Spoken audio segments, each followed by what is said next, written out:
Короче. Там эти смотрели ворота.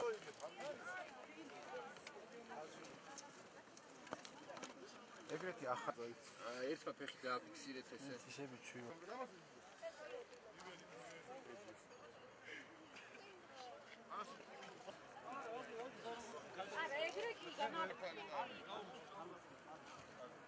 დილის 6 საათიდან სოფელ-მლეთიდან ლომისისთვის მიმართულებით მობილიზებულია შინაგან საქმეთა სამინისტროს საგანგებო სიტუაციების მართვის სააგენტოს 60 მაშველი, რომლებიც იზრუნებენ მომლოცველთა უსაფრთხოებას და საჭიროების შემთხვევაში აღმოუჩენენ სათანადო დახმარებას.